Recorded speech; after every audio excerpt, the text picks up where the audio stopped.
Okay, colleagues, let's continue. So next on our list are the Epicureans. So I gave a whole lecture about Epicurus yesterday. So hopefully that's going to be helpful. And in general, I just want to mention, so very often when students study moral philosophy or political philosophy, we get this idea that somehow hedonism or selfishness, egoism, these are bad things to be avoided.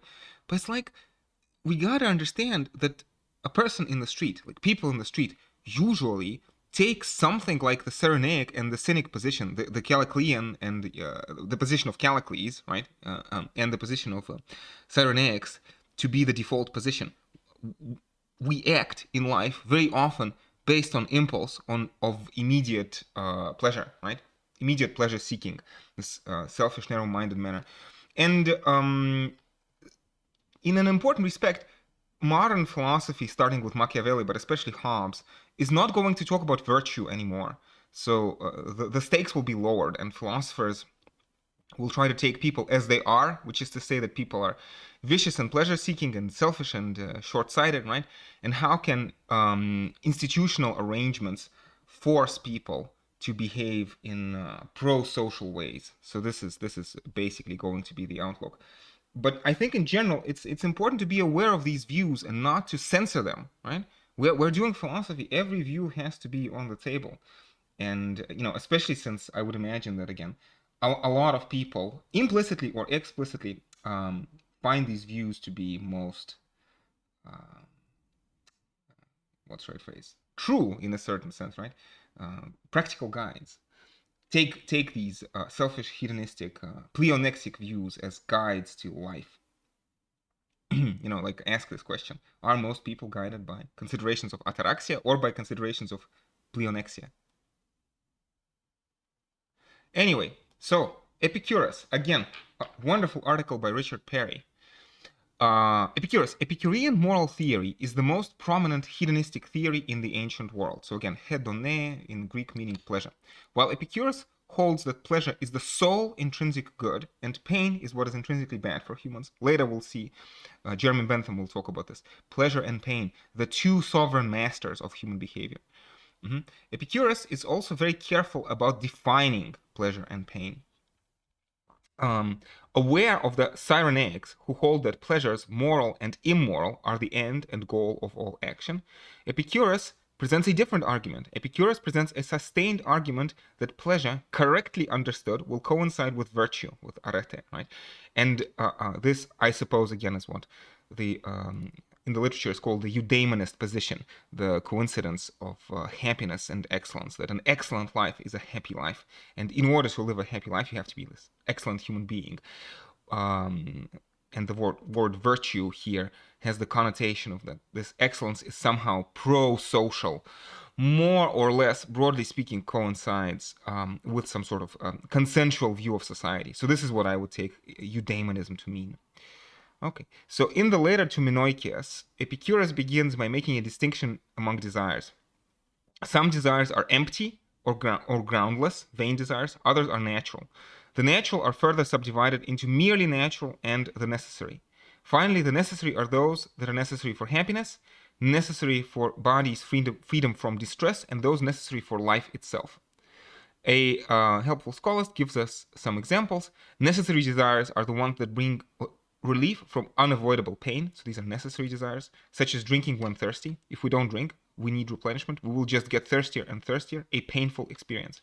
The natural but not necessary desires are, for example, they vary the pleasure. So we introduce more variety into our pleasure, but we don't become overall happier. Again, this idea, something that Callicles does not understand, that to not have a desire is as good as satisfying a desire. Not having a desire is as good as having satisfied a desire, right? So natural but not necessary are the ones that vary the pleasure, but are not needed in order to motivate us to remove or ward off pain. And the examples of these desires would be desire for expensive food or the desire for sex, for example, right? we do not need to want or to eat expensive food in order to ward off the pain of prolonged hunger, right? If you're really hungry, yeah, simple food is nourishment enough. And likewise, if you eat too much, even lavish food, even luxurious food will taste bland, right? Finally, the groundless desires are for such things as crowns and statues bestowed as civic honors. And again, I remind you, we'll talk about this when we get to Rousseau. So the necessary desires would be this, what Rousseau calls amour de soi, and the groundless desires, what Rousseau is going to call amour propre, especially this pleonexic desires for glory. These are things that, when desired at all, are desired with intense and harmful cravings. So intense and harmful cravings. Keeping these distinctions in mind is a great help in one's life, because it shows us what we need to aim for, what really makes us happy. The aim of the blessed life is the body's health and the soul's freedom from disturbance. Ataraxia, again, this word we keep coming back to over and over and over again.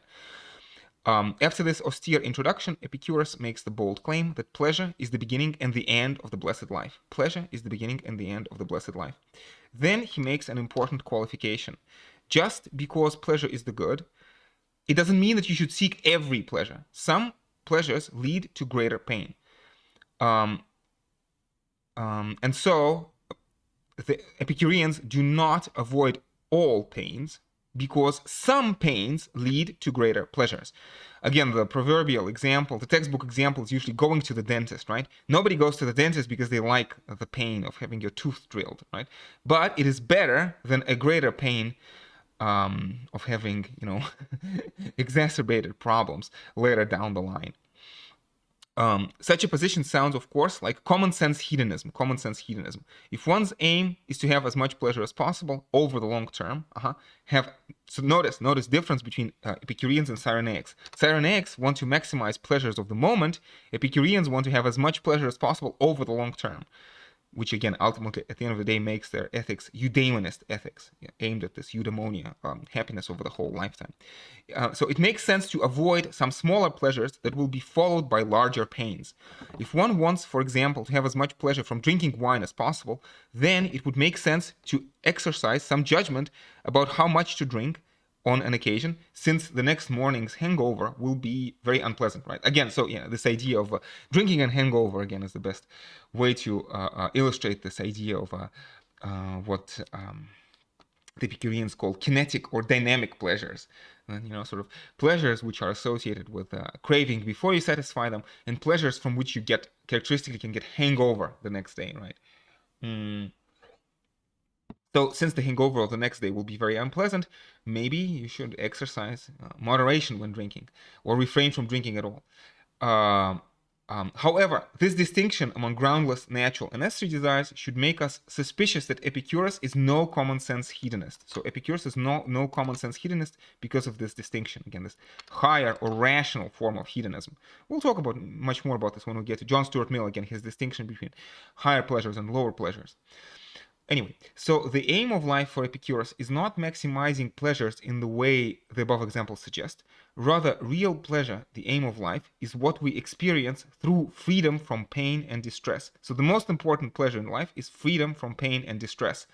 Something that Hobbes would consider impossible. Life cannot be without fear, without sense, without desire, says Hobbes. So it is not the pains of the hangover or the possible loss of further bouts of wine drinking that should restrain my drinking on this occasion. Rather, one should be aiming at the pleasure given by freedom from bodily pain and mental distress. In order to understand the importance of freedom from pain and from distress, we need to grasp the distinction between kinetic pleasures and katastematic pleasures. So kinetic or dynamic pleasures and katastematic or static pleasures. So this is kinetic and katastematic, I think, are attested in our earlier sources, and dynamic and static are the phrases that Cicero uses. Cicero is not an Epicurean, but he is, he's not really sympathetic to Epicureans, but he engages with their thought a lot. Cicero himself was educated as an academic skeptic, but he has Stoic proclivities. We'll talk about Stoicism later on. Kinetic pleasures are associated with replenishment and may or may not be associated with pain. So kinetic pleasures are often associated with pain, pain of craving or pain of hangover. One can experience kinetic pleasure when, for example, drinking when thirsty. In these cases, pleasure increases, presumably with the diminution of the pain of thirst. Again, one can experience kinetic pleasure, for example, when drinking, though not thirsty. In these cases, the pleasures of drinking cannot be increased, but only varied. By drinking, for example, different sorts of liquid. And again, for Epicureans, having a lavish drink adds variety to your pleasure, but ultimately, the zero state, the state of having no desires, is as good as having all of your desires satisfied. I would imagine not everybody agrees, but on the other hand, I feel that this position has a lot of merit. Like this is not a stupid claim on Epicurus' part. I think there's a lot to it. Again, this position that not having a desire is as good as having satisfied the desire. It feels as good as having satisfied the desire. Anyway, while I talked about this more in the lecture yesterday. While kinetic pleasures can be associated with the pain of desire, katastematic pleasure is defined by freedom from pain and distress. Still, the distinction is not straightforward and has been interpreted in different ways. In one way, pleasure primarily means kinetic pleasure. Katastematic pleasure is just kinetic pleasure that is free from pain and distress. Another way, pleasure has different senses. While kinetic pleasure is primarily, for example, pleasure of drinking when thirsty, katastematic pleasure is being pleased about or enjoying a state of affairs. So these are technical distinctions. I don't think we need to go into them all that much. Once the pain of desire is satisfied and mental distress quieted, the state of freedom is katastematic pleasure, a positive rather than a neutral state. So again, this is I think important. So tranquility in and of itself for Epicureans is supposed to be pleasant. Like the zero state, the state of having no desires, is in itself katastematic, is in itself pleasant. We can understand it as the enjoyment of one's natural constitution. The Greek here transliterated means to do with one's natural constitution anyway.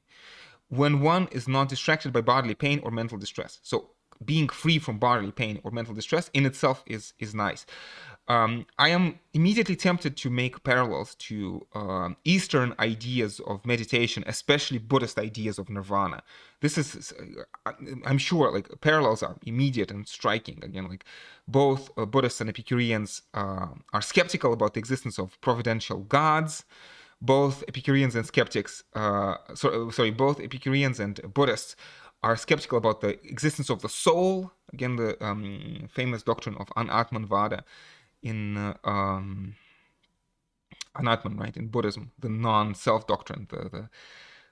It's broadly speaking, I think, similar to this mechanistic view of the soul in Epicureanism, and likewise, the end of life for both Epicureans and Buddhists. Epicureans talk about ataraxia, and Buddhists talk about nirvana, and I think there's a deep analogy, deep similarity between ataraxia and nirvana. Anyway, so we can understand it as an enjoyment of one's natural constitution when one is not distracted by bodily pain or mental distress.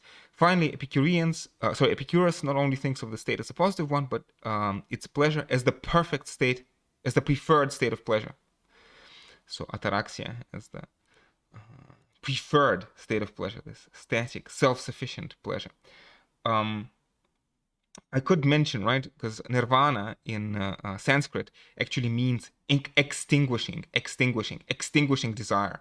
So a state free from desire for the Buddhist is the happy state, is actually the happiest state achievable for the human being, right? And having desires is painful. Anyway, so at this point, and I mean, like in general, I think so there's a lot of there's a space for interesting dialogue, interesting conversation between Epicureans and Buddhists. Broadly speaking, I feel that both schools are in agreement on substantive points. Anyway, at this point, we can see that Epicurus has so refined the account of pleasure and pain that he is able to tie them to virtue, right? So this pro-social, consensual definition of virtue. In the letter to Menoikeus, Epicurus claims, as a truth for which he does not argue, that virtue and pleasure are inseparable, and that living a prudent, honorable, and just life is the necessary and sufficient means to the pleasure that is the end of life. An example of what he might mean is found in Principal Doctrines, where Epicurus holds that justice is a contract among humans to avoid suffering harm from one another. Then Epicurus argues that injustice is not bad per se, is not bad in its own right, but injustice is bad because of the fears that arise from expectation that one will be punished for the misdeeds. Epicurus reinforces this claim by arguing that it is impossible for someone who violates the compact to be confident that he will escape detection. So again, this idea of the ring of Gyges. So on the one hand, you cannot really steal your way to happiness, right? So an Epicurean sage or a Buddhist monk has no use for the ring of Gyges. Your most important battle, your most important struggle is not with the outside world, but with your own soul. The way to achieve lasting happiness is to retrain your body and mind. And the ring of Gyges is really no help in that. The ring of invisibility, right, from Plato's Republic. And on the other hand, if you do something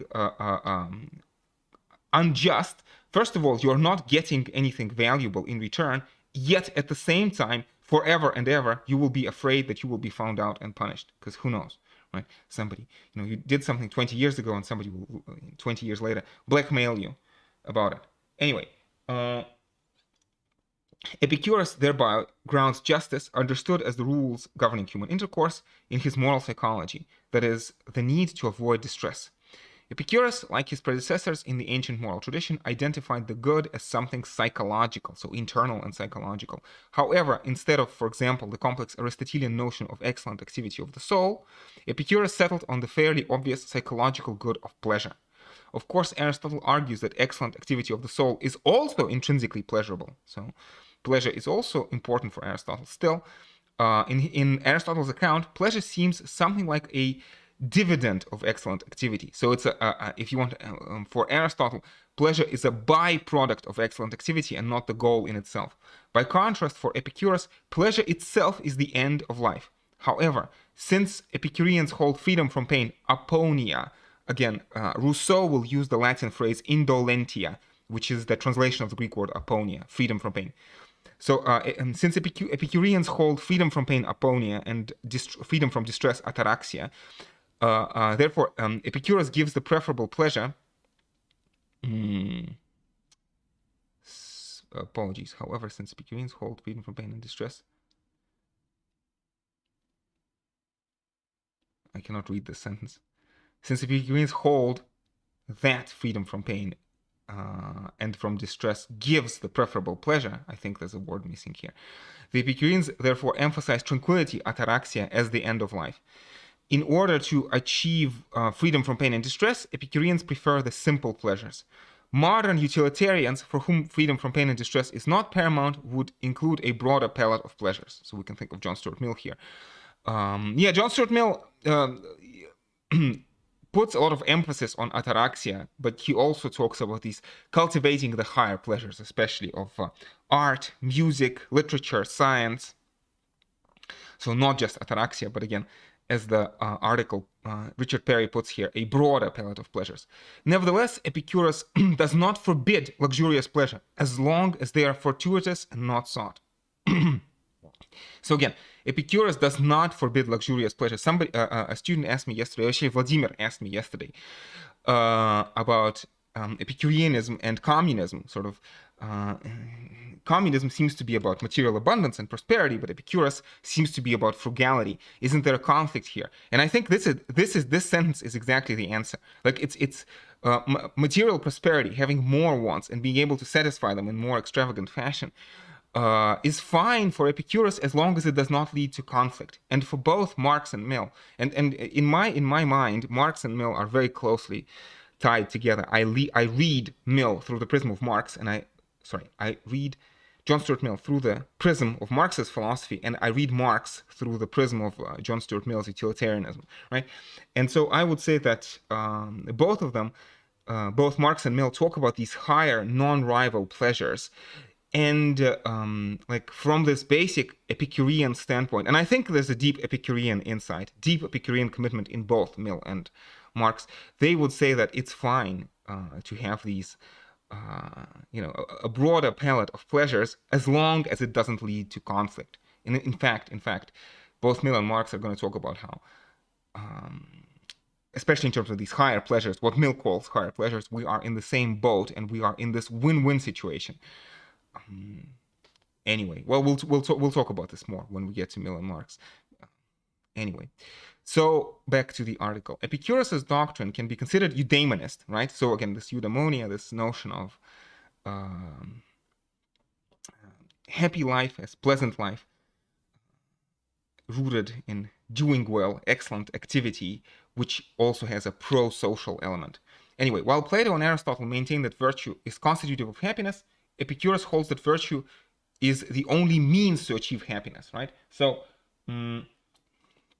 Plato and Aristotle, it seems, would say that virtue is valuable in itself. Plato and Aristotle would say that virtue is valuable in itself, and Epicurus would say that virtue is valuable only as a means to achieve happiness, but not in itself. In itself, only pleasure is valuable. Anyway, and Epicurus would say that happiness is understood as a continuous experience of the pleasure that comes from freedom from pain and from mental distress. Thus, Epicurus is a eudaimonist in that he calls virtue is indispensable to happiness, but he does not identify virtuous activity in whole or in part with happiness. Finally, Epicurus is usually interpreted to have held a version of psychological hedonism, that is, that everything we do is done for the sake of pleasure, right? Rather than ethical hedonism, that is to say that we ought to do everything for the sake of pleasure. So this last distinction is kind of technical and problematic. We don't really need to focus on this too much, but this points to this is-ought problem. So Epicurus holds psychological hedonism. That is to say, as a matter of fact, all human beings and animals pursue pleasure. But Epicurus doesn't really say that doesn't really hold the ethical hedonist position, that is to say that pleasure is intrinsically and naturally the good. I think Epicurus, as an empiricist and as somewhat of a skeptic, would say that we do not know whether there is such a thing as a universal standard of justice or goodness. So who knows? Who knows what we ought to do? Who knows what we ought to do? But as a matter of fact, what we do is actually maximize pleasure. And unless there's an argument to the contrary, we might as well continue doing that. We will come back to this is-ought problem later when we talk about David Hume and maybe to some extent Immanuel Kant. Anyway, however, principle doctrine 25 suggests the latter position. And when in the letter to Menoikeus, Epicurus says that we do everything in order to not be in pain or in fear, Epicurus might mean to be referring to we as Epicureans. Well, okay, so anyway, I mean, technical question. Does Epicurus commit the naturalistic fallacy with respect to ethics? Maybe yes, maybe no. Again, if you do not understand it, don't worry too much. Still, once all disturbance of the soul is dispelled, Epicurus says one is no longer in need, nor is there any good other good that could be added. Since absence of pain and disturbance is a kind of pleasure, Epicurus could be taken, as he usually has been, to be arguing that whatever we do is done for the sake of pleasure. In this account, that aspect of human nature on which virtue is based is fairly straightforward. The account is certainly less complex than, for example, Aristotle's. In turn, Epicurus seems to have argued in such a way as to make pleasure the only reason for being virtuous. So virtue only has an instrumental value in bringing more pleasure over the long term.